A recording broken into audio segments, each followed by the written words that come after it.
Selamat datang kembali di Neutrality Studies. Hari ini kita bersama lagi dengan satu-satunya, Larry Johnson. Halo, terima kasih Pascal. Terima kasih. Banyak hal terjadi selama seminggu terakhir terkait Rusia dan Iran, dan sepertinya keduanya tidak berjalan baik. Terutama yang sedang terjadi sekarang dengan Rusia, setelah Ukraina pada dasarnya menewaskan para remaja di Lugansk, dan Rusia tampaknya sudah tidak mau menahan diri lagi. Mereka bahkan sudah mengeluarkan peringatan agar para diplomat asing di Kiev segera dievakuasi. Menurut Anda, apakah pendekatan Rusia terhadap perang ini akan berubah sekarang?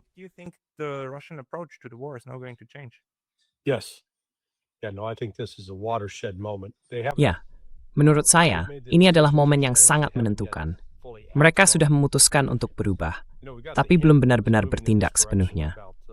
Kita sebenarnya sudah dapat petunjuk bahwa arah ini mulai terlihat sekitar 3 atau mungkin 4 minggu lalu, waktu Duta Besar Dmitry Polyansky muncul di podcastnya Danny Davis, dan berkomentar bahwa, pada dasarnya, target di Eropa sekarang sudah masuk dalam pertimbangan karena serangan drone yang terjadi di dalam wilayah Rusia. Beberapa hari kemudian, pernyataan itu disusul Ryabkov, Wakil Menteri Luar Negeri.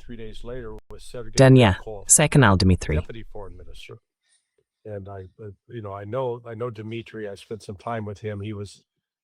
Saya sempat menghabiskan waktu bersamanya. Dia semacam menjadi tuan rumah saya ketika saya berbicara di Dewan Keamanan Perserikatan Bangsa-Bangsa. Lalu, Sergei Ryabkov, pertama kali saya bertemu dengannya pada bulan Desember 2023. Itu acara seminar kecil, hanya 12 orang. Saya hadir bersama Alastair Crooke dan Pepe Escobar. Nah, Sergei Ryabkov itu diplomat yang sangat serius, dan dia menegaskan kembali pesan yang sama seperti yang disampaikan Duta Besar Polyansky. Jadi, dari situ saya langsung tahu, karena, ya, Dmitry bukan tipe orang yang akan keluar dan mulai bicara sembarangan seperti, ya kami akan menghajar Eropa. Kamu tahu tidak? Apa yang dia katakan itu terukur, tapi langsung ke inti. Dan jelas sekali dia bertindak sesuai dengan instruksi yang diberikan oleh Kementerian Luar Negeri. Lalu akhirnya, kita dapat laporan dari percakapan minggu ini antara Senator LaRolf, Menteri Luar Negeri, dan Menteri Luar Negeri Amerika, Marco Rubio. Itu bukan percakapan yang bisa dibilang menyenangkan. LaRolf itu orangnya sangat langsung, dan peringatannya jelas. Dalam laporan dari pihak Rusia, ada pesan seperti ini. Tapi laporan dari pihak Amerika sama sekali tidak menyebutkannya. Pesannya adalah, para diplomat Barat segera tinggalkan Kiev. Rusia tidak pernah membuat ancaman kosong. Seperti yang dikatakan Raymond Govern, yang bertahun-tahun mempelajari dan menganalisis Rusia saat bekerja di CIA. Kalau kamu ingin tahu apa yang akan dilakukan Rusia, dengarkan saja apa yang mereka katakan. Karena mereka bukan tipe yang suka omong kosong. Mereka sangat langsung.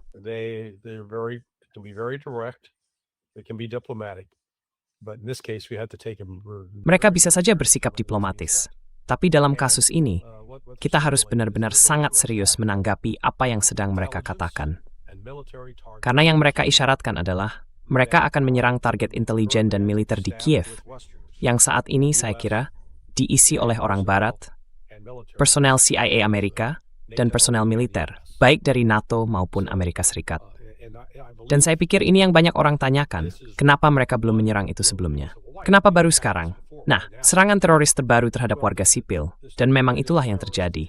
Siapapun yang menggunakan kekerasan untuk membunuh warga sipil, itu definisi sebenarnya dari terorisme. Dan perlu dicatat, meskipun ada serangan balasan besar-besaran dari Rusia di Kiev, saya tidak berpikir mereka menewaskan warga sipil. Jadi, tampaknya mereka memang berhati-hati untuk hanya merusak infrastruktur militer dan intelijen.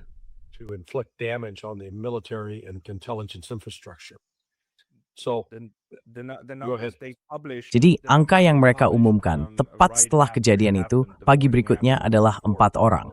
Itu belum terkonfirmasi, tapi itulah yang disampaikan dari pihak mereka. Lalu Carlos di Twitter bilang, ini murni terorisme. Mereka memang berniat membunuh. Ini genosida. Mereka ingin membunuh sebanyak mungkin. Menurut saya, itu benar-benar tingkat kebodohan yang lain. Tapi ya, itulah yang keluar dari pihak Barat. Ya, yang bisa kita bilang cuman, kalau itu memang niat Rusia, berarti mereka benar-benar buruk dalam melakukannya. Terutama kalian dan Rusia, ya di daerah yang padat penduduk, tapi bahkan nggak berhasil membunuh orang sampai 2 digit. Ya ampun, kalian benar-benar buruk dalam hal ini. Tapi oke, gimana kita harus menafsirkan itu?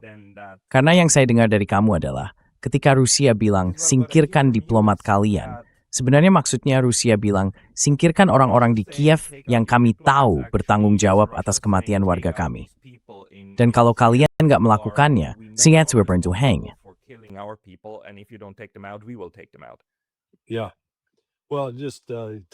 Ya, jadi bilang saja pada mereka, terutama orang-orang barat, supaya segera keluar dari kota.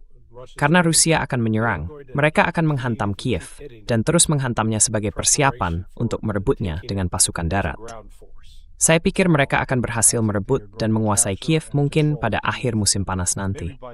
Salah satu alasan kenapa, menurut saya, mereka tidak pernah melakukan serangan seperti ini sebelumnya, adalah karena mereka tidak mau mengambil risiko membunuh warga barat, yang bisa memicu eskalasi konflik. Mereka mungkin khawatir hal itu akan dianggap sebagai pelanggaran pasal 5, sesuatu yang Rusia jelas belum siap untuk hadapi.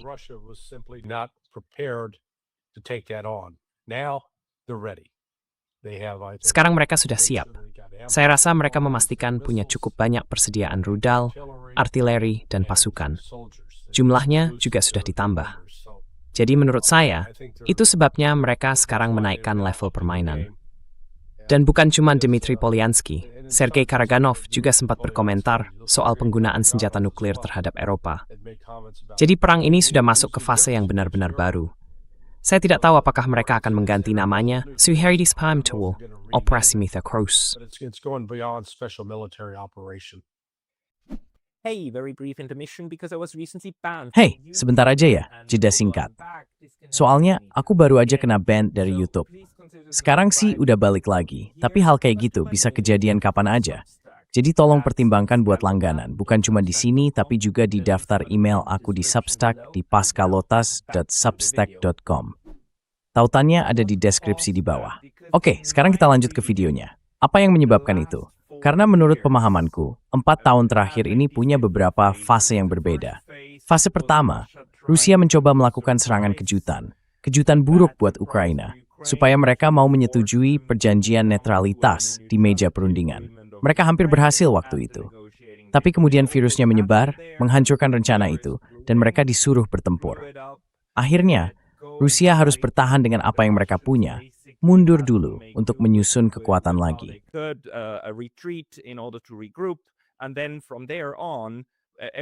Dan sejak tahun 2023, selama kira-kira 3 tahun, mereka terlibat dalam perang yang sifatnya saling menguras kekuatan. Mereka bilang, ya silakan, Ukraina dan NATO, keluarkan semua yang kalian punya. Kami akan hancurkan. Kami akan demilitarisasi kalian dengan cara itu. Dan kami bergerak perlahan tapi terencana. Dari pihak Rusia, mereka ingin terus mempertahankan kesan bahwa ini hanya operasi militer. Sementara pihak Barat ingin mempertahankan kesan bahwa mereka hanya membantu Ukraina. Tapi sebenarnya, ada semacam kesepakatan tidak tertulis. Semuanya tetap terjadi di wilayah Ukraina. Setiap kali ada risiko perang itu meluas keluar, kedua pihak justru menurunkan tensi. Dan tampaknya, dengan alasan yang berbeda-beda, itulah pendekatan yang diambil. Namun sekarang, sepertinya negara-negara Eropa mulai mendorong diri mereka sendiri sedikit demi sedikit untuk membawa perang itu langsung ke wilayah Rusia, tapi tanpa ingin perang itu sampai ke wilayah mereka sendiri. Dan Rusia jelas tidak akan menerima hal itu, kan? Apakah Anda melihatnya juga seperti itu?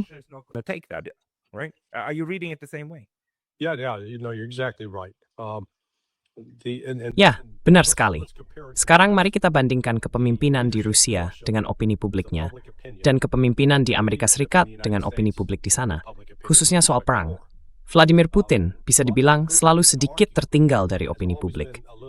Faktanya, dia tidak berusaha menggerakkan opini publik untuk katakanlah, ayo, tingkatkan lagi. Dia cenderung lebih berhati-hati, sementara rata-rata warga Rusia justru lebih siap bersikap agresif. Hal itu terlihat, misalnya, komentar Dmitry Medvedev, Sergei Karaganov.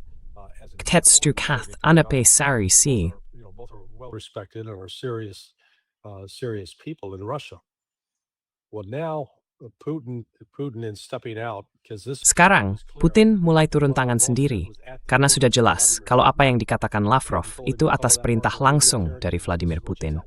Putin bilang padanya, hubungi orang bernama Marco Rubio itu dan sampaikan pesan ini. Pesan yang sama juga sudah disampaikan ke Ryabkov dan Dmitry Polyansky.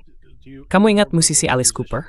Tahun 70-an, 80-an di Amerika, mungkin sebelum waktumu. Dia punya lagu berjudul No More Mr. Nice Guy. Nah, itu Putin sekarang. Nggak ada lagi sikap baik-baik. Rusia sudah sampai di titik balik dalam perang ini, dan saya perkirakan mereka akan mengeksekusi rencana ini sepenuhnya. Pada dasarnya, membuat Kiev jadi tempat yang tidak layak dihuni bagi para diplomat asing, personel militer asing, dan mantan perwira intelijen. Military personnel and former intelligence officers.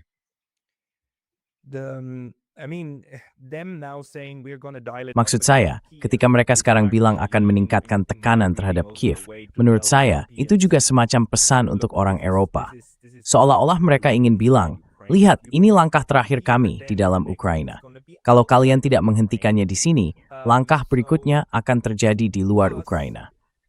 Selain itu, soal tindakan seperti mengusir bukan hanya para diplomat, tapi juga LSM, pusat komando asing, dan sebagainya. Sementara di saat yang sama memaksa Ukraina tetap mempertahankan struktur pemerintahan dan semua aktivitas di Kiev, itu pasti akan menimbulkan banyak masalah.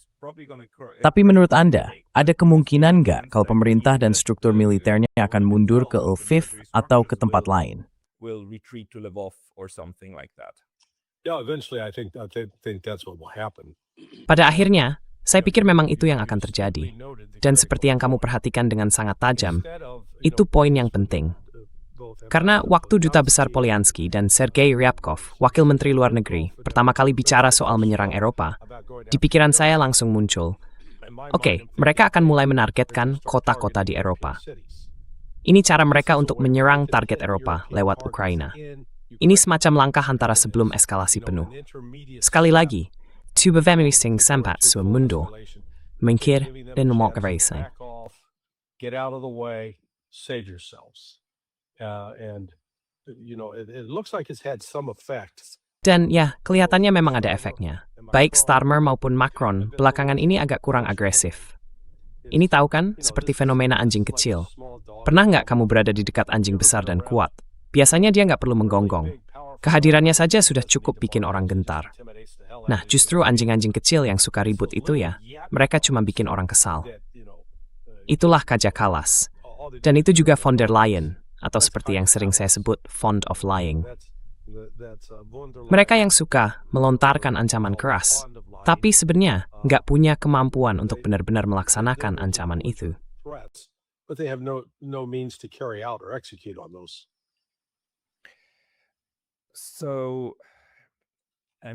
Jadi, maksud saya, bahkan kalau fase baru perang ini tetap terjadi di dalam wilayah Ukraina, menurut saya, orang-orang Eropa tampaknya benar-benar bertekad untuk terus mempersiapkan diri menghadapi perang dengan Rusia. Dan kalau kita dengarkan semua pembicaraan di berbagai program, termasuk dengan Glenn Deason dan lainnya, kita bisa lihat bahwa pihak Rusia sekarang juga mulai mengakui, oke, perang ini akan datang. Jadi mereka pun bersiap untuk itu. Apakah kita sekarang sudah terjebak dalam ramalan yang justru kita wujudkan sendiri? No, because it's one thing for Europe to talk. Nggak, karena ngomong itu satu hal, tapi ngelakuin itu hal lain. Dan justru itu yang jadi penyelamatnya. Mereka jago ngomong, tapi nggak terlalu bagus dalam bertindak. Dan kalau situasinya udah mendesak, ingat waktu Starmer bilang, mereka bakal mencegat kapal-kapal hantu Rusia yang bawa gas atau minyak. Nah, begitu Rusia datang dengan kapal perang atau kapal perusak mereka, dan kapal itu nongkrong di lepas pantai Inggris, Starmer langsung bilang, sudahlah, kita nggak jadi lakukan itu. Jadi kalau semuanya diserahkan ke para pemimpin aja, ya, bisa aja jadi ramalan yang terpenuhi sendiri. Tapi mereka bukan satu-satunya yang punya suara dalam hal ini. Masyarakat luas di berbagai negara itu, menurut saya, pada akhirnya bakal menahan para pemimpin mereka supaya nggak bertindak nekat. Going to restrain their leaders from committing suicide. Well, I would hope so. But what's the role now of Ya, the United saya tentu States berharap to begitu. really Tapi be sekarang, far, apa sebenarnya for the peran US? Amerika There Serikat? tends to be a Maksud new, saya, ini momen yang benar-benar aneh, di mana AS masih berpura-pura jadi mediator yang netral. Padahal semua orang tahu bahwa Amerika adalah pemain utama dalam proses pengambilan keputusan di NATO. Dan keputusan itu pada akhirnya mengalir sampai ke Kiev, kan? Jadi apa posisi Amerika Serikat saat ini? At the moment of the US. U.S., Ukraine, are you familiar Amerika with the Serikat dan expression, Ukraina. "red-headed stepchild"? Kamu tahu ungkapan the red-headed stepchild? So, Ya. in Jadi, certain dalam US budaya cultures, Amerika, kalau sebuah keluarga mengadopsi anak, kadang mereka menyebutnya begitu. family adopts Artinya, a kid, dia bukan anak kesayangan. then Dia bukan bagian dari the lingkaran red-headed dalam keluarga. stepchild, he Selalu wasn't- diperlakukan wasn't sebagai the orang favorite, luar. he wasn't part Nah, of the posisi other Ukraina family. sekarang terhadap So Amerika it's Serikat treated itu as the seperti itu. outsider. Seperti anak That's tiri the berambut Ukraine merah. style with respect Karena to anak America. kesayangan, It's yaitu red-headed Israel, stepchild. dapat semua perhatian, semua uang, semua senjata. Sementara Ukraina nggak dapat apa-apa. Dan kamu tahu, sebenarnya ada juga banyak penipuan diri di antara mereka, baik di pihak Barat maupun di Ukraina. Zelensky menulis surat ke Trump, mengeluh katanya, kami butuh lebih banyak rudal Patriot, kami butuh lebih banyak pertahanan udara. Ukraina mulai menerima kiriman pertama rudal Patriot tipe PATSI 3 pada tahun 2023. Jadi sepanjang 2023, 2024, sampai awal 2025, totalnya mereka cuma dapat sekitar 950 unit. In 2023, and so 2023, 2024, into early 2025, they received a grand total of like 950 PAC-3 missiles. Now, do the Rudal math. PAS-3. So, Sekarang, coba hitung sendiri. inbound Russian Kalau ada satu rudal Rusia yang datang, bisa rudal balistik, rudal jelajah, atau bahkan drone geran, kamu harus menembakkan 2 rudal PAC-3 untuk menghadangnya. Coba saja cari di salah satu mesin AI dan tanyakan, berapa banyak rudal yang sudah ditembakkan Rusia sejak tahun 2023? Untuk rudal balistik dan jelajah, saya bahkan belum bicara soal drone. Jumlahnya antara 8.000 sampai 12.000. Jadi, hitung saja. Kalau kamu punya 950 rudal, artinya kamu cuma bisa menembak 475 rudal musuh. Dan setelah itu, stok PAC-3 kamu habis. Sementara mereka menembak jatuh 90% dari 8 sampai 12.000 rudal itu. And they're shooting down 90% of 12,000, 8,000 to 12,000 missiles. Please, stop lying. Tolonglah, berhentilah berbohong. Mereka tidak begitu. Intinya begini, Ukraina hampir tidak punya sistem pertahanan udara yang memadai selama lebih dari 2 tahun sekarang. Dan seperti biasa, mereka berusaha terlihat optimis, bilang, oh ya, kami berhasil menembak jatuh sekian banyak. Padahal tidak. Yang menyedihkan adalah, mereka bisa saja terus memohon ke Amerika Serikat untuk tambahan rudal PATS-3. Tapi Amerika Serikat hanya memproduksi rata-rata sekitar 60 rudal per bulan. Artinya mereka bisa menembak jatuh, paling banyak, 30 rudal. Nah, pertanyaannya, mana yang jadi prioritas? Israel atau Ukraina? Prioritasnya jelas, Israel. Israel with Ukraine. Priorities Israel. Yeah, obviously Israel, but on the other hand, Ya, jelas Israel. Tapi di sisi lain, menurut saya, Ukraina mungkin secara mandiri telah belajar pelajaran yang sangat mirip atau sedang mengambil pelajaran serupa dari sesuatu yang sudah lama dipersiapkan Iran, yaitu bahwa kamu tidak bisa menghindari serangan, tapi kamu bisa mempertahankan kemampuan untuk membalas. Dan mereka sadar sebenarnya sistem Patriot dan sebagainya itu, saya rasa sebagian besar cuma jadi ajang pencucian uang. Karena sekarang yang benar-benar menyakitkan bagi Rusia adalah drone murah yang berhasil ditembakkan oleh Ukraina atau oleh aliansi NATO ke wilayah Rusia. Dan Rusia juga rentan terhadap serangan seperti itu. Jadi, kita sekarang berada di titik di mana kedua pihak, dan sebenarnya juga dalam perang Iran, keduanya hanya punya pilihan untuk mencoba menahan guncangan-guncangan ini. Dan biasanya, kekuatan yang lebih besar justru lebih sensitif ketika mereka sendiri terkena serangan. Sensitive to being hit themselves. No, I disagree for this reason. One, most of Saya the tidak setuju, drones that are dan fired ini are alasannya. sharp Pertama, sebagian besar drone yang ditembakkan ke Rusia berhasil ditembak jatuh. and effective air defense systems. Rusia masih punya sistem pertahanan udara yang sangat kuat dan efektif. Memang ada beberapa yang lolos dan menimbulkan kerusakan, tapi seberapa besar skalanya?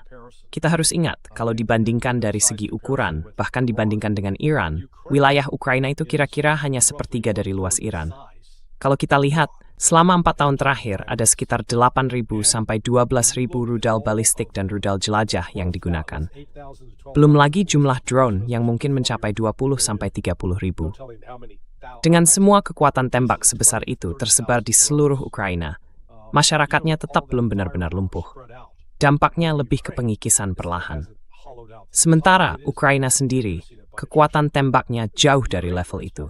Satu-satunya senjata besar yang mereka punya sekarang mungkin hanya beberapa rudal Storm Shadow dan sejumlah drone. Storm Shadows, and they've got some drones.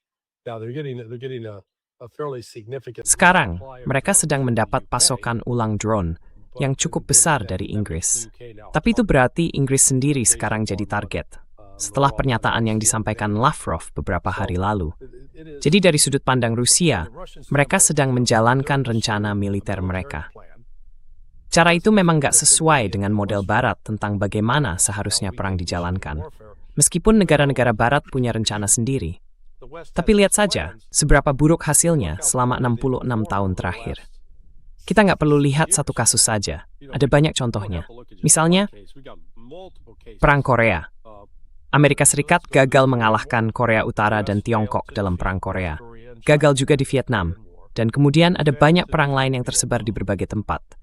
Kita katanya berhasil mengalahkan Saddam Hussein dalam Perang Teluk Pertama.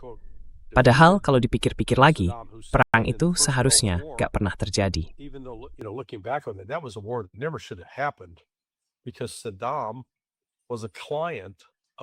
Karena Saddam dulu adalah klien Amerika Serikat. Irak didukung, dibiayai, dipersenjatai, dan dilengkapi oleh Amerika selama perang melawan Iran. Lalu, dalam waktu sedikit lebih dari setahun, mungkin setahun setengah, Amerika Serikat tiba-tiba berbalik menyerang Saddam Hussein dengan keras. Kita harus melihat kembali momen itu. Perang itu sebenarnya sama sekali tidak perlu. Dan kalau saya pikir sekarang, waktu itu saya belum paham seperti sekarang. Dulu, susah mengikuti segera perang Iran-Irak. Setiap tahu bahwa mereka strikim asok senjata kimia dan biologi, sehingga pemeran intelijen yang digunakan Irak untuk mengiran. Providing the intelligence that Iraq was using to attack Iran. I just said, hey, here's this Saddam. Saya cuma bilang, hey, ada orang bernama Saddam ini, tiba-tiba saja menyerang Kuwait. Waktu itu saya nggak benar-benar paham kalau Saddam sempat bertemu dengan Duta Besar Amerika, April Glaspie, dan bilang, hey, orang-orang Kuwait ini mencuri minyak kami, jadi saya akan masuk dan menghentikannya. Apakah kalian keberatan? Dan April menjawab, Amerika Serikat tidak punya posisi soal itu.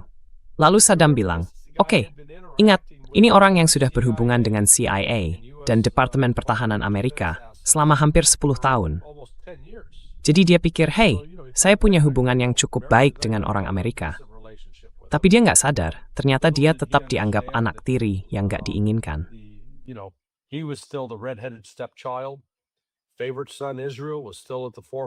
Putra kesayangan Israel masih berada di garis depan dan menjadi salah satu alasan utama atau setidaknya motivasi bagi Amerika Serikat untuk melakukan serangan pada tahun 1990 untuk mengusirnya dari Kuwait. Jadi, bisa dibilang secara militer Amerika Serikat telah gagal.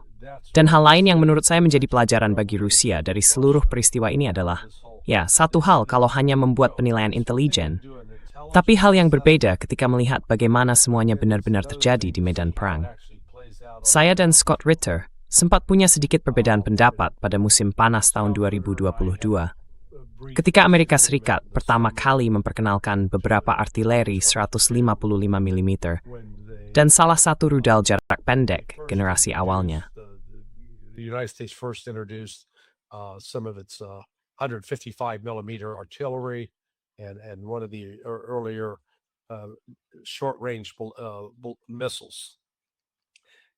Waktu itu Scott bilang, dia sport itu risk ibang dia hati mengubah segalanya. Tapi saya bilang, enggak, itu bukan. Ini tidak mengubah arah itu ski think.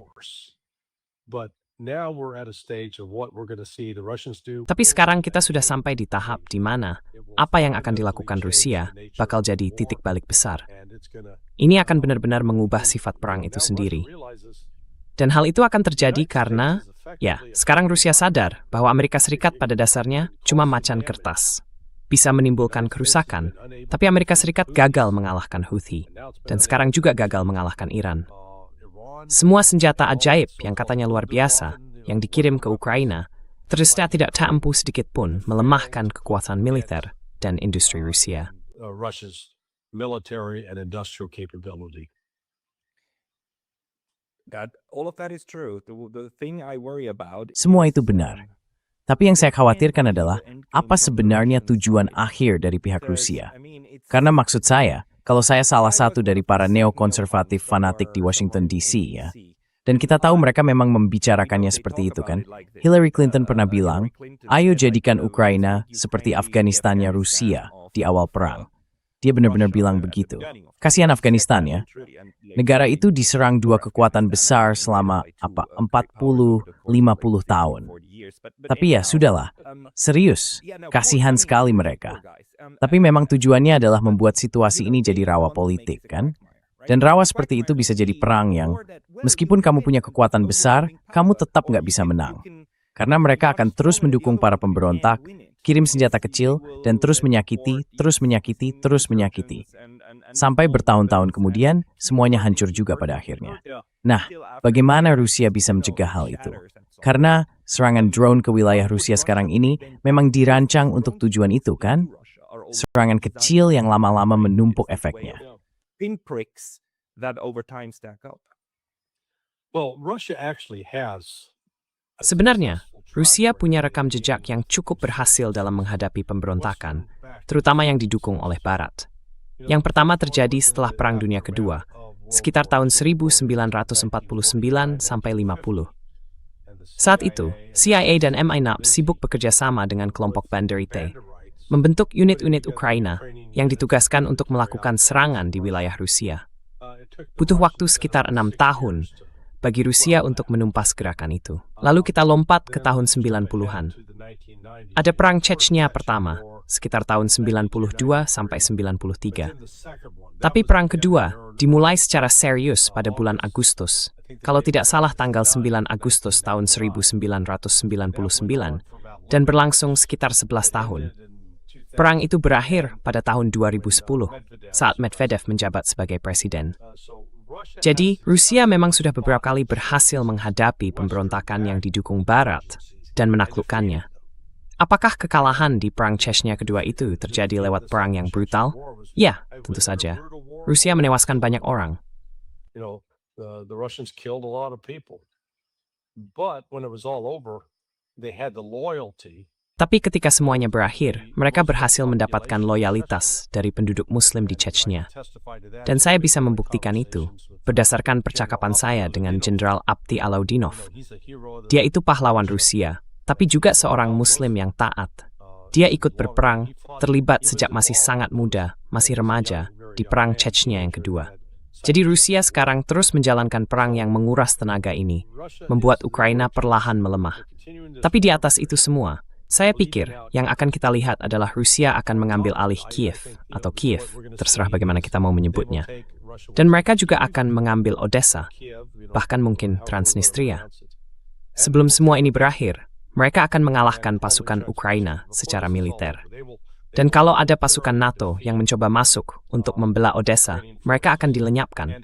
Dan itu akan jadi Rusia yang menang, akan brutal. David Stamvert Semeyengwitz, sebara lengkap berusaha dipersiapkan Rusia.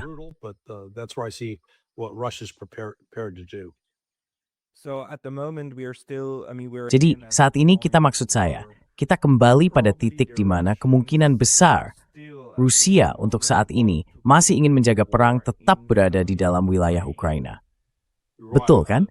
Sementara Ukraina masih ingin menjadikannya bagian dari agenda Eropa. Orang Eropa juga ingin hal itu menjadi urusan Eropa. Jadi pada akhirnya, semuanya mungkin akan bergantung pada keputusan Washington. Ke arah mana ini akan berjalan.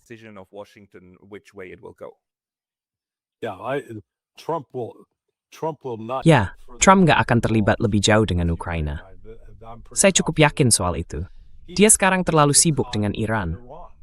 Amerika Serikat sendiri udah punya operasi militer yang sangat terbatas di sana. Dan saat ini dia lagi kena pukulan politik yang cukup berat.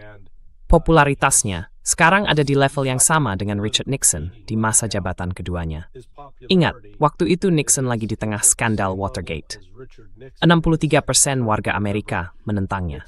Dan posisi Trump sekarang, ya, di situ juga. Cuma 37% yang bilang mereka mendukung Trump. And that's where Trump is right now. 63, he's only got 37% saying they support Trump.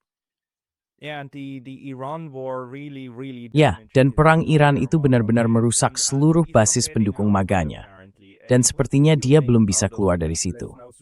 Menurutmu gimana kalau kita sekarang bahas soal Iran? 2 hari lalu dia bilang, dia sudah bicara dengan semua pemimpin di Asia Barat, termasuk Turki, dan katanya mereka semua harus ikut dalam perjanjian damai. Yang pada dasarnya berarti juga menandatangani Abraham Accords dan mengakui Israel, termasuk Pakistan dan negara-negara lain. Rasanya, kalau aku mau memastikan tidak ada perjanjian yang tercapai, ya itu persis cara yang akan kulakukan. Dan sejauh yang kita tahu, tidak pernah ada dalam sejarah di mana negara-negara netral yang tidak terlibat dipaksa untuk ikut dalam perjanjian damai. became party of the peace agreement. I mean, Yeah. what is that idea? Yeah, well, Maksud saya, ide seperti apa itu? Ya, kabarnya waktu dia menyampaikan hal itu, dia sedang dalam panggilan konferensi dengan banyak orang. Dan begitu dia mengatakannya, suasananya langsung hening. Nggak ada satupun yang bicara. Nggak ada yang bilang, ya Pak Presiden, itu ide bagus, ayo kita lakukan. Apakah sesuatu seperti perjanjian Abraham mungkin terjadi? Ya, saya pikir bisa, dalam satu skenario. Skenarionya adalah, Israel harus memberikan status kenegaraan kepada Palestina. Imaha arks bisa hidup dengan aman. Dan Israel en sampai sugrai kutarin untuk jala sekarang. Israel has withdrawn its military forces back to the appropriate boundaries. And then, and only then, with these other Dan baru setelah itu, barulah negara-negara lain mau mempertimbangkan untuk mengakui Israel sebagai negara berdaulat. Selama mereka terus berperang, menyerang Lebanon, dan menyerang Palestina, tidak akan ada perjanjian Abraham. Dan pihak Saudi sudah menyatakan itu dengan sangat jelas. Keesokan harinya, mereka mengeluarkan pernyataan yang intinya, tidak, itu tidak akan terjadi sampai hak-hak rakyat Palestina benar-benar diperhatikan. Hal yang sama juga disampaikan oleh Qatar dan Iran. Jadi, kamu benar, kelihatannya Trump mungkin sengaja mencoba menggagalkan upaya perdamaian yang dia buat sendiri. Tapi, ya, itu tidak akan kemana-mana. That's not going anywhere. Or is he fighting an internal? Atau sebenarnya dia sedang berhadapan dengan pertarungan internal melawan semua kaum neokon, seperti Lindsey Graham dan yang lain, termasuk Pompeo. Maksud saya, mereka semua muncul minggu lalu, waktu Trump mengumumkan bahwa kesepakatan sudah hampir tercapai, dan mereka langsung bilang, enggak ada kesepakatan. Katanya ini buruk sekali karena menyangkut sekutu kita, Israel. Dan sekarang ditawar ini sebentar memekwa sedikit penghiburan. Apakah seperti itu? Is it something like that? Yeah, well, you correctly note. Ya benar, seperti yang kamu bilang, akun-akun media sosial dari kelompok Zionis benar-benar heboh. Dan lagi, hari ini kita lihat Trump mengatakan hal-hal yang, menurut seseorang yang punya sumber di Gedung Putih, menunjukkan bahwa Trump sekali lagi membatalkan kesepakatan damai lewat pernyataannya. Dia bilang Iran tidak akan terus menguasai Selat Hormuz, dan dia juga bersikeras bahwa perjanjian Abraham harus tetap dijalankan. Jadi, saya tahu Pakistan sekarang memegang peran utama dalam negosiasi ini, berusaha menyatukan kembali kesepakatan itu. Mereka didukung penuh oleh Tiongkok, dan baik Tiongkok maupun Rusia sama-sama terlibat dalam memberi tekanan diplomatik kepada negara-negara Arab di Teluk. Both involved in diplomatic pressure on the Gulf Arabs. Now, just before coming on air, I got a report from Baru saja, sebelum siaran dimulai, saya mendapat laporan dari seseorang yang terlibat dalam negosiasi di pihak Tiongkok. Mereka melaporkan bahwa Qatar sekarang sudah memberitahu Amerika Serikat, pada dasarnya, kalian punya waktu 6-9 bulan untuk angkat kaki dari Qatar. Artinya, menutup pangkalan udara Al-Udeid, yang merupakan pangkalan terbesar dan pusat kendali semua operasi militer Amerika di Asia Barat. Saya sebenarnya cukup terkejut. Iran tidak menimbulkan kerusakan yang lebih besar di sana selama 5 minggu pertama perang. Mungkin alasannya karena, ingat, hubungan antara Iran dan Qatar itu rumit. Beberapa tahun lalu, Qatar sempat diisolasi. A few years back, Qatar was isolated. It was facing attack from Saudi Arabia. Qatar waktu itu diserang oleh Arab Saudi dan Uni Emirat Arab, dan mereka bahkan mencegah masuknya bantuan kemanusiaan. Nah, siapa yang membantu Qatar saat itu? Iran. Jadi orang-orang Qatar bukanlah kelompok yang tidak tahu berterima kasih. Mereka masih ingat hal itu. Karena itulah, misalnya, Dalai Lama, ketua parlemen, sempat berada di Qatar. Saya tidak tahu persis dia bertemu dengan siapa, tapi saya yakin dengan para pemimpin di sana. Jadi, Iran dan itu adalah staks that Arista Wadarena. Mereka pafo magtan iwismu. And of mereka, akan is small to witness yabat. Is the exclusion of the United States from West Asia. Yep, and they're probably going to get there because also Saudi Ya, Arabia now. dan mereka mungkin akan sampai ke sana, karena sekarang Arab Saudi juga sudah 2 kali memblokir Amerika Serikat. Begitu juga dengan Qatar. Dan saya rasa, baru-baru ini kita benar-benar mulai paham. Kita sempat bahas ini sebelumnya, waktu kita melihat ke Oman. Oman nggak punya pangkalan militer besar atau apapun, tapi tetap diserang.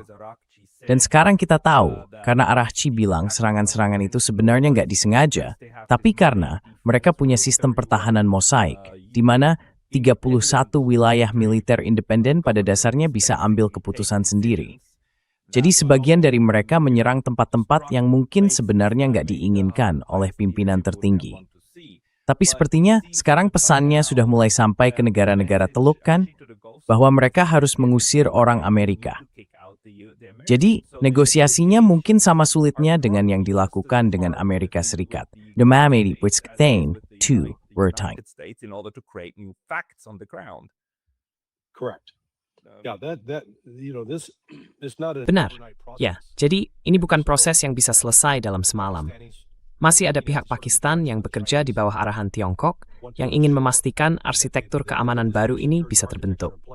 Intinya, negara-negara Teluk dan Iran akan menjamin keamanan mereka sendiri sebagai satu kelompok. Nah, satu pihak yang agak bermasalah dalam keseluruhan susunan ini adalah Uni Emirat Arab. Dan bahkan di dalam UAE sendiri, bukan semua emirat yang terlibat. Intinya, orangnya adalah MBZ, yang kalau saya tidak salah berada di, bukan Dubai, kota besar lainnya di UAE, Abu Dhabi. Ya, Abu Dhabi. Saya rasa itu memang basis utamanya tempat dia beroperasi. Jadi, ini masih proses yang berjalan. Tapi saat kita mulai siaran tadi, saya lihat ada bentrokan baru malam ini di sekitar Bandar Abbas. I see that there were new clashes tonight over Bandar Abbas. So this may still get Jadi, ini mungkin masih bisa berkembang jadi perdebatan yang panas. Sepertinya Menteri Luar Negeri Arahchi pergi ke Moskow kemarin. Kremlin belum menyoroti hal itu. Saya berasumsi itu memang Arahchi, meskipun bisa juga Menteri Pertahanan. Sampai sekarang, Rusia belum mengeluarkan keterangan resmi tentang pertemuan semacam itu. Jadi saya yakin itu terkait negosiasi dan pembicaraan soal apa yang mungkin disarankan Iran. Iran bilang, oke, kami akan menyerahkan uranium yang sudah ada, asalkan Rusia yang menyimpannya. Ada juga pembicaraan bahwa Pakistan yang akan menyimpannya. Tapi kemudian Trump bilang, tidak, itu tidak bisa terjadi. Tapi bagi Iran, itu garis merah. Amerika Serikat tidak akan memberitahu Iran apa yang boleh atau tidak boleh dilakukan dengan uranium yang sudah diperkaya. Iran sendiri yang akan memutuskan hal itu. Yeah, on the other hand, Ya, di sisi lain, Iran menginginkan hal-hal yang hanya bisa diberikan oleh Amerika Serikat. Maksud saya, soal militer itu satu hal. Iran mungkin bisa mengusir mereka dari Teluk, tapi hal lainnya tentu saja adalah pelonggaran sanksi dan berakhirnya blokade ini. Dan itu sepenuhnya ada di tangan Amerika Serikat. Jadi, ada kepentingan untuk mencapai semacam kesepahaman yang bisa menghasilkan sesuatu, kan? understanding that then would produce results, right? Right. Tapi, ya, begini, saya tambahkan sedikit. Kita bisa bertanya, siapa sebenarnya yang paling dirugikan oleh blokade ini? Iran atau negara-negara Arab Teluk? Menurut saya, justru Arab Teluk yang paling dirugikan. Kenapa? Karena meskipun ada beberapa pembatasan atau upaya untuk membatasi apa yang bisa dikirim Iran lewat pelabuhan di Teluk Persia, mereka masih punya jalur perdagangan terbuka ke utara lewat Laut Kaspia dengan Rusia dan juga Azerbaijan. Mereka juga punya jalur darat lewat Tashkent, termasuk jalur kereta yang menghubungkan mereka ke Tiongkok. Selain itu, Tiongkok juga bisa mengirim barang lewat pesawat kargo, dan ada 7 jalur darat dari Pakistan dengan kerjasama penuh dari Pakistan. Jadi, secara ekonomi, Iran sebenarnya dalam kondisi yang cukup baik. Ramalan-ramalan suram yang bilang, kalau blokade dilakukan, ekonomi mereka bakal tercekik dan runtuh, ternyata tidak terjadi. Jadi, it's a seed amat seed waste, and antana clear. All these predictions from these Western pundits turned out to be false. Yeah, but if possible, it would of course be better for the Kalau Iranian bisa, economy as tentu well. saja akan lebih baik juga buat ekonomi Iran kalau hal ini dicabut, sanksinya dihapus, dan mereka bisa benar-benar melakukan lebih banyak hal. Jadi itu akan jadi sesuatu yang positif. Tapi di sisi lain, menurut saya, media sosial justru merusak banyak proses diplomatik ini. Karena apapun yang Donald Trump lontarkan langsung jadi isu besar. Nah, pertanyaannya, apa perasaan Anda sendiri? Maksud saya, apakah memang ada diplomasi yang benar-benar berjalan di balik semua ini? Apakah para diplomat Iran dan diplomat Amerika sebenarnya saling bicara, seperti jangan terlalu peduli dengan itu, urusan sebenarnya antara kita terjadi di meja ini, di Pakistan, atau mereka juga selalu khawatir dengan apa yang Donald Trump tweetkan kemarin? The Iranians, I think, have gotten. Menurut saya, orang Iran itu tidak terlalu peduli dengan apa yang Donald Trump tulis di Twitter. Tapi mereka juga nggak mau bikin kesepakatan hanya berdasarkan janji kosong yang bilangnya, kami bersumpah akan menepati. Seolah-olah kalau kalian melakukan ini, kami akan mencabut sanksi itu. Iran pasti akan bilang, tunggu dulu, kami sudah pernah mengalami hal ini. Kami sudah melewati jalan yang sama lewat perjanjian JCPOA. Kalian sudah membuat komitmen, tapi tidak menepatinya. Dari skat, kami sebuah swastat parit kuat, sesuatu yang jelas dan konkret. Something very concrete. Apakah Trump bisa mencabut sanksi itu, atau sebenarnya yang berwenang adalah Kongres? Kalau harus lewat Kongres, semuanya bakal gagal juga kan? Well, it depends. Ya, itu tergantung. Sanksi yang diberlakukan lewat perintah eksekutif bisa dicabut oleh Trump. Siapapun yang memberlakukan sanksi itu, entah George W. Bush, Barack Obama, atau Joe Biden, kalau dilakukan lewat perintah eksekutif, Trump bisa mencabutnya. Tapi kalau sanksinya diberlakukan lewat undang-undang dari Kongres, maka benar, Kongres harus bersidang dan menyetujui pencabutannya. Jadi hal itu bisa jadi bahan negosiasi juga. Misalnya Iran bilang, baiklah, Presiden Trump cabut semua sanksi yang bisa Anda cabut. Lalu kami bersedia melangkah maju dan berbicara. Tapi Iran tidak akan menyerahkan kedaulatannya. Itu poin utamanya menurut saya. Surrender its sovereignty. That's the key lesson, I think.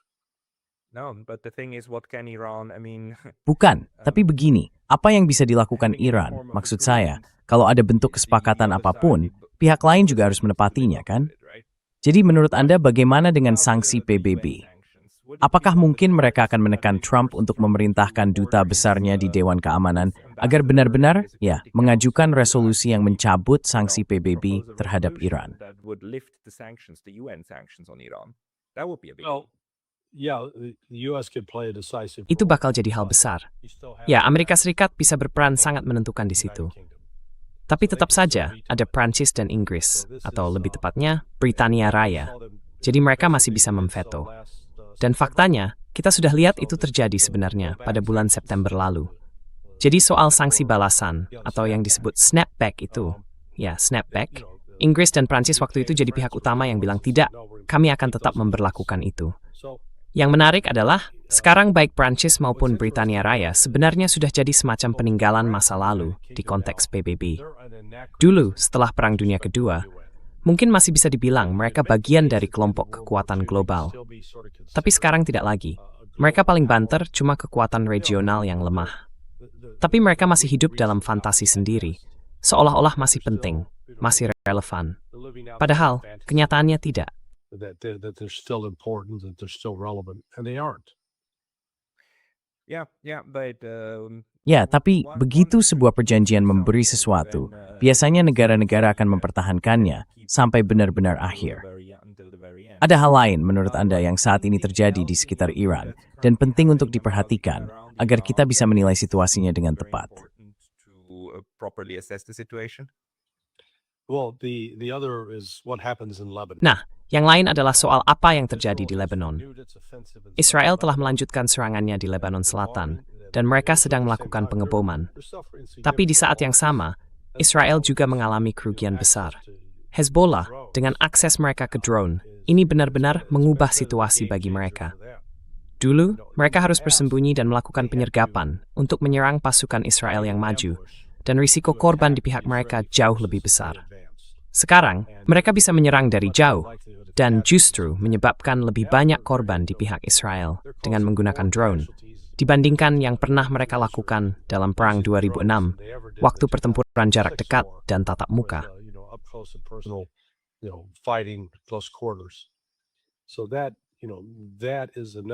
Jadi, itu juga faktor lain yang akan berpengaruh. Dan sejauh ini, kita dengar kabar bahwa Trump memperingatkan Bibi agar tidak mengebom Beirut, dan untuk menahan diri, supaya dia hanya bisa menyerang di sekitar garis kuning di bagian selatan, tapi jangan sampai ke utara Sungai Litani. Sejauh ini, tampaknya Israel memang mengikuti itu. Tapi kalau mereka memperluas perang dari sudut pandang Iran, itu berarti melanggar gencatan senjata. Dan kalau itu terjadi, Israel isn't to break with den despair at a hind.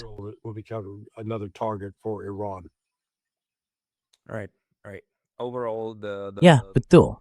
Secara keseluruhan, situasinya tidak terlihat akan dalam waktu dekat. Itu juga Smos, seluruh masalah ekonomi di sekitar Hormuz akan tertahu.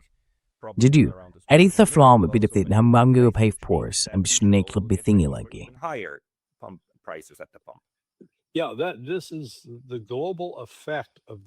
Ya, dampak ekonomi global dari hal ini baru mulai terasa. Tapi harga minyak, bensin, dan juga solar sedang melonjak di seluruh dunia. Jadi ini bukan masalah yang terbatas di satu wilayah saja. China, meskipun Amerika Serikat berharap blokade itu bisa memberi tekanan pada mereka, ternyata tidak begitu. Justru sebaliknya, China sudah menyiapkan semacam langkah perlindungan untuk dirinya sendiri, dan mereka hampir tidak terpengaruh oleh blokade maupun sanksi-sanksi ini.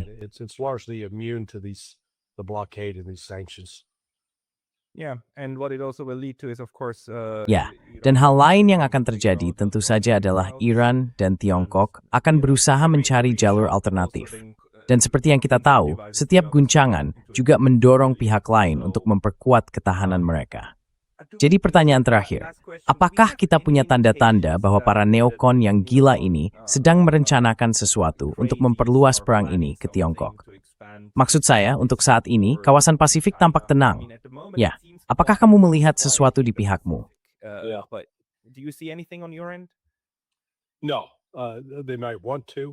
Enggak, mungkin mereka ingin, tapi Amerika Serikat nggak punya kemampuan untuk itu. Sebagian besar persenjataan yang bisa dipakai untuk menyerang pasukan Tiongkok sudah banyak terkuras. Dan Tiongkok jauh lebih kuat dibanding Iran, dengan rudal hipersonik, rudal anti-kapal, dan kapal selam. Jadi, sebenarnya nggak ada cara bagi Amerika Serikat untuk benar-benar menimbulkan kerusakan apapun, kecuali dengan senjata nuklir. Dan kalau mereka sampai melakukan itu, ya, itu berarti akhir dunia.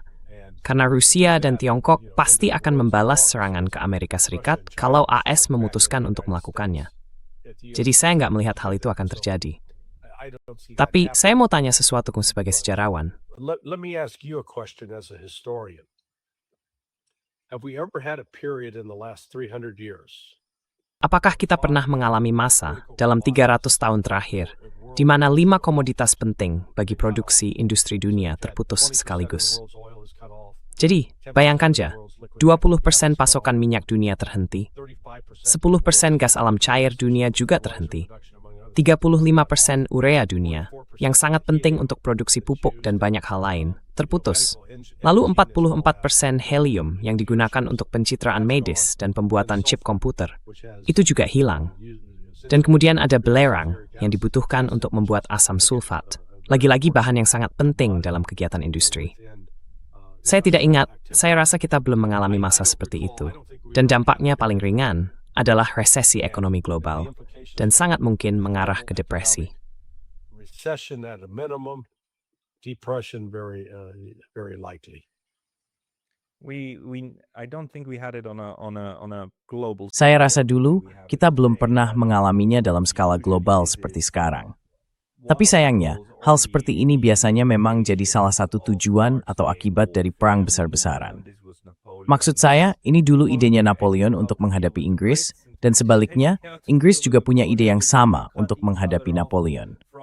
Mereka saling memutus hubungan dagang, lalu mulai menekan pihak ketiga, negara-negara netral, supaya berhenti berdagang dengan musuh. Jadi, hal seperti ini memang wajar terjadi dalam situasi perang besar seperti itu. Tapi saya tetap merasa kita belum pernah melihatnya terjadi dalam skala sebesar ini di tingkat seluruh dunia. Ya. Yeah. So that's why I said we're living through something that has no precedent. Jadi itulah sebabnya saya bilang, kita sedang mengalami sesuatu yang belum pernah terjadi sebelumnya dalam sejarah. Ini bukan seperti kalau ada peristiwa sejarah, kita bisa melihat ke belakang dan bilang, oke, dulu kejadiannya begini. Apa saja variabel yang bisa kita bandingkan? Sekarang kita menghadapi sesuatu yang benar-benar baru. Dan karena itu, saya rasa sebagian besar orang, bahkan para akademisi, pengamat, dan pakar di bidang lain, belum sepenuhnya memahami seberapa serius situasi ini dan seberapa besar gangguan yang akan ditimbulkannya. Gangguan ekonomi itu, menurut saya, seiring waktu, justru akan menjadi faktor yang lebih penting. Faktor itu akan mendorong munculnya insentif untuk benar-benar mengakhiri perang ini dan menuju kesepakatan yang bisa meyakinkan Iran bahwa, oke, kalian menang, kita akan hentikan ini.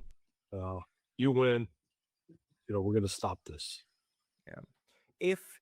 Kalau kita lihat perkembangan yang sedang dilakukan bank-bank sentral sekarang, dan juga bagaimana pasar obligasi bergerak, kelihatannya mungkin saja kalau terjadi lagi krisis seperti tahun 2008, itu bisa mengubah seluruh perhitungannya. Satu guncangan lagi, satu guncangan ekonomi lagi, yang masih terkait, tapi juga cukup berbeda dari situasi sekarang. Jadi, ya, kita lihat saja nanti. We'll see about that, I guess. But there's a derivatives trader that lives in China. Jadi, ada seorang trader derivatif yang tinggal di Tiongkok, warga Kanada bernama Alex White. Dia punya kanal di YouTube bernama Reporterfy Media. Menurut dia, pasar derivatif saat ini bernilai antara 700 triliun sampai 1 kuadriliun dolar. Angka yang, sulit sekali dibayangkan. Dan dia percaya kejatuhan di pasar itu sangat mungkin terjadi. Kalau itu benar-benar terjadi, krisis tahun 2008 akan terlihat seperti hal kecil dibandingkan kekacauan ekonomi yang bisa melanda seluruh dunia. Jadi itulah sebabnya, kalau kita sampai masuk ke tahap itu lagi, kita akan menghadapi sesuatu yang benar-benar mengguncang tatanan politik global.